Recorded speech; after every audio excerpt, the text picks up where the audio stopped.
The House on Dagger Lane, Part 1. The Rental. The ad in the back pages of the Manchester Courier had been so small it looked like a misprint. Fernie House, cheap, long let, must be quiet tenant. Inquire, 31 Dagger Lane, dusk only. Clara Holt had just buried the last person who might have warned her away. Her great-aunt died without heirs, leaving her enough money for train fare and the hope of reinventing herself far from the soot-choked terrace where she had grown up. She stepped off the evening train on the last Friday of October, 1938, with a cardboard suitcase and the address folded in her pocket. Dagger Lane was not on any map the station agent recognized. He sent her 3 streets north, past the shuttered cotton mills and the canal that smelled of dye and rotting barges, until the cobbles narrowed and the gas lamps gave up. Mist collected between blackened walls, and the only sound was the soft suck of her shoes and something she preferred not to look at. The lane ended in a cul-de-sac, and there, half swallowed by ivy, stood number 31. A single candle burned in the fanlight above the door, though no wind stirred. When she knocked, the flame guttered as if someone had exhaled on the other side of the glass. The door opened inward without a creak, revealing a hall so dark she could barely see the hand that beckoned. The woman who owned the house, she gave no name, was tall, ageless, and wore an ankle-length dress the color of damp ash. Her eyes reflected the candle like a cat's. She did not speak. Instead, she extended a ring of 3 keys, front door, back, attic, and a folded lease already signed with a blot of red wax. The rent was absurd, 5 shillings a month. Clara, heart thudding, managed to ask why. The woman's lips parted. The voice that came out was soft, careful, as though she had learned human speech from books. The house is not quiet at night. If you can endure the noises, you may stay. Clara laughed, too loudly, signing her name beneath the wax seal. The woman stepped back into the hall and was gone, leaving the candle on the floor. By the time Clara stooped to pick it up, she was alone.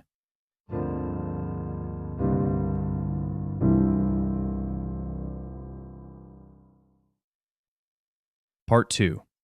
The first week. The house was larger inside than it had any right to be. From the front door, a corridor ran straight to the back garden, passing parlor, kitchen, scullery, pantry, coal cellar. A staircase climbed in 2 sharp turns to a landing, where 4 doors opened on rooms whose windows looked not onto Dagger Lane, but onto a moonlit courtyard she had not seen from the street. The furniture was heavy Victorian, draped in sheets that smelled of camphor and damp earth. Every mantel supported a clock that had stopped at a different fatal hour, 3:17, 11:52, 6:06. None ticked. For 3 nights, Clara slept with the candle burning on the bedside chair. On the 4th, she woke to the sound of breathing that was not her own. The flame had gone out, though no draught disturbed the curtains. The darkness felt viscous, as though she had been sealed inside a throat. Something shifted at the foot of the bed. Weight settling on the mattress, the springs sighing. She smelled river water and iron. She did not scream. She could not. The air had turned thick as wool. When the first pallid light seeped through the curtains, she found the sheets soaked but unmarked. The candle relit and burned halfway down. She told herself it was a dream. She had always been practical. She had kept the accounts at a milliner's shop and trusted ledgers more than legends. But at dusk, she found herself lingering in the lane, watching other doors. No one ever entered or left. The windows stayed black. She asked the baker on the corner about the street. He crossed himself and walked away without a word. On the 7th morning, she discovered the mirrors. Every glass in the house, hall stand, wardrobes, even the hand mirror in her handbag, had been turned to face the wall. When she righted them, the reflections lagged a half-second behind her movements, as though the silvered backs were reluctant to let her go. Part 3. The Journal. In the attic, beneath a stack of mothy theatrical playbills, she found a leather-bound notebook. The ink had browned with age, but the handwriting was neat, feminine, urgent. March 12th, 1893. I have begun to measure the silence. It expands at night like a bruise. March 15th. Mrs. Blackthorne, the landlady then, too, though she never ages, warned me not to open the attic window after sunset.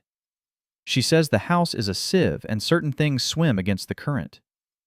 March 21st. The clocks are wrong on purpose.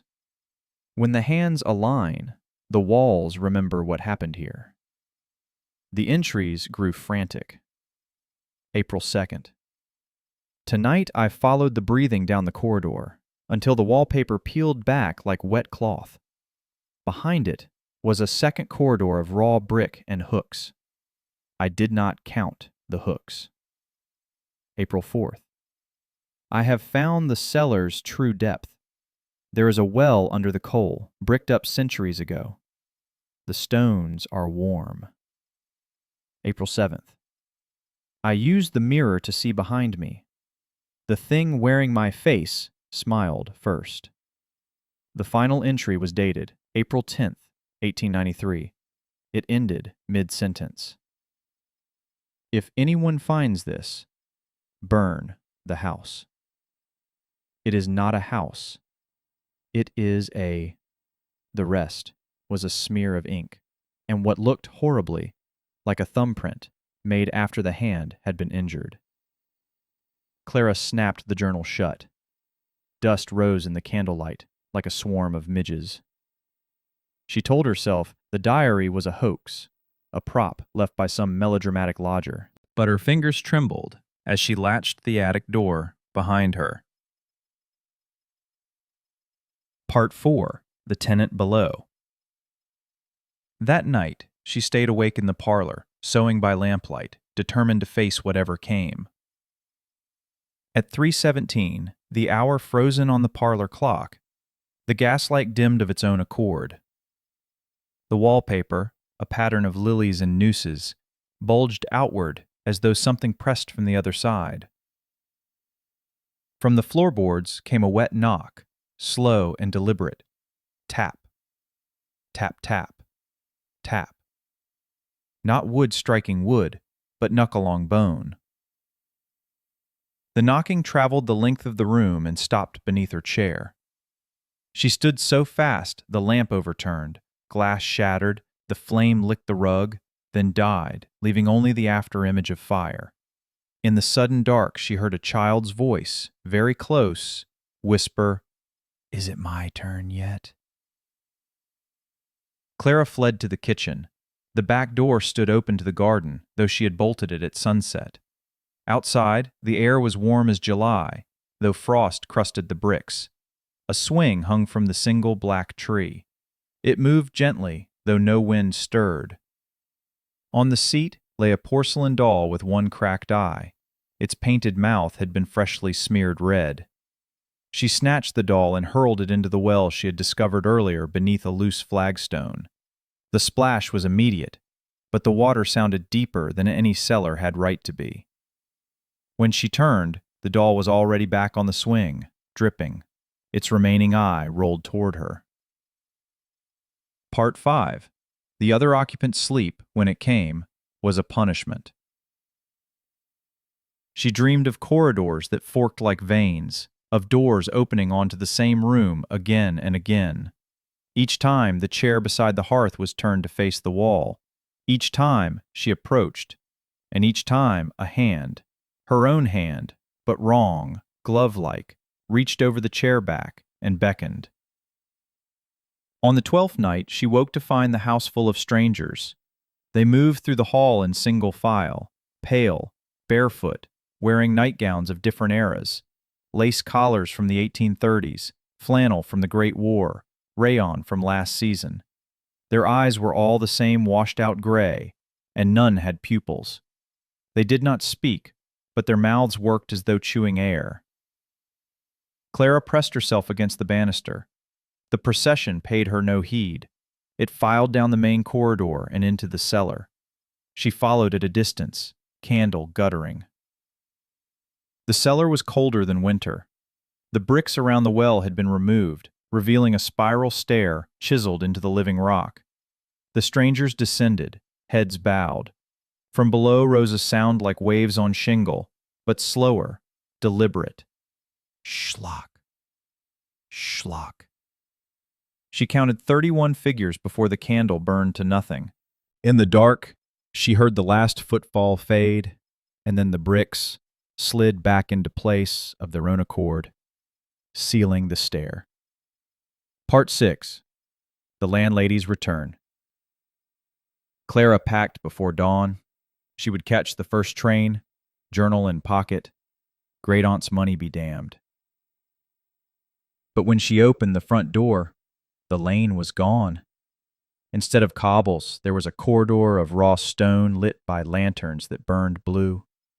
The air smelled of the river at low tide. The landlady stood at the far end, no longer bothering with the pretense of a body. The dress hung empty, held up by nothing, the face a smooth oval, like a peeled egg. From the sleeves protruded not hands, but a lattice of black threads that twitched like insect legs. "You signed," the thing said. The voice came from everywhere at once, as though the walls themselves had learned to speak. "The house keeps its bargains. You wanted quiet." Clara backed away. The front door slammed shut behind her. The key melted into the wood like sugar in tea. She ran upstairs, but the staircase stretched, each step lengthening until she climbed on hands and knees. The wallpaper peeled in long strips, revealing underneath not lath and plaster, but damp stone carved with symbols that hurt to perceive directly. On the landing, the 4 doors stood open. From one issued the sound of a music box, playing a lullaby she had not heard since infancy. From another, the smell of her mother's funeral lilies. From the third, the wet knock again, faster now, excited. The 4th door was the attic. She bolted up the final flight and slammed it behind her, bracing her back against it. The attic was empty, except for one object. A full-length mirror in a mahogany frame, the glass turned to the wall. The journal had warned her, but there was nowhere else to go. The doorknob behind her rattled. The mirror seemed to pulse like a heartbeat. She turned the glass around. Part 7. The Reflection. In the mirror, she saw the house as it truly was, not bricks and mortar, but an organism. Corridors looping like intestines, windows that were eyes, the staircase, a spine. She saw herself from above, a red speck crawling along the vertebrae, and she saw the others, the tenants before her, standing behind the glass, palms pressed to the surface. Their mouths opened and closed, soundlessly.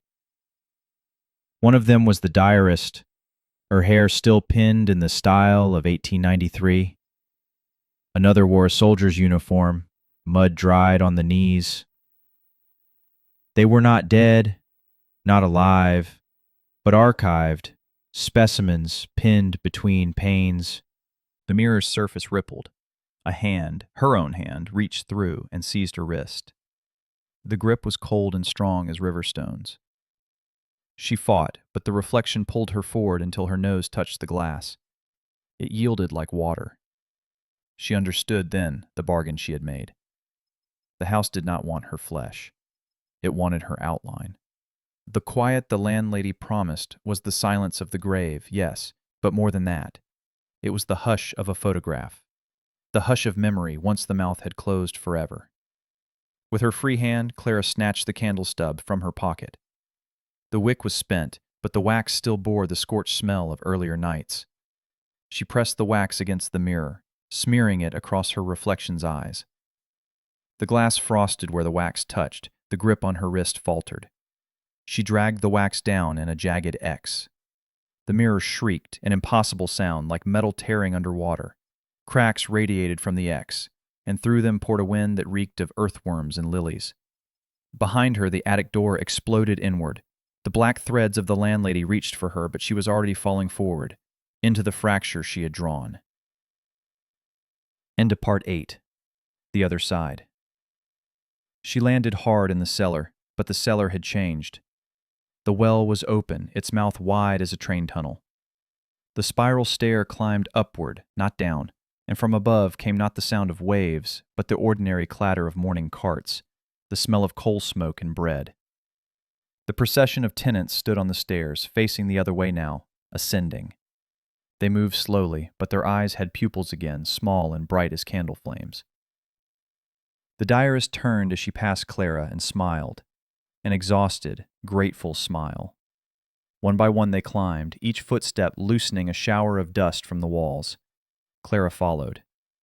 With every step, the house behind her groaned as though its spine were being straightened after centuries of curvature. The wallpaper healed, the symbols fading. Clocks began, hesitantly, to tick. At the top of the stairs, she expected to find the cellar door, but instead she emerged into the morning bustle of a railway platform. The sign read Manchester, Piccadilly. The train to Liverpool was boarding. In her pocket, she felt coins, a ticket, the folded lease. She looked back once. A demolition crew was busy dismantling number 31 Dagger Lane. The bricks crumbled to sand as she watched. The landlady was nowhere to be seen, unless she was the mist rising from the rubble thinning in the dawn. Part 9. Epilogue. Clara never returned to Manchester. She settled in a fishing village on the Welsh coast, kept a small shop, and spoke little of the past.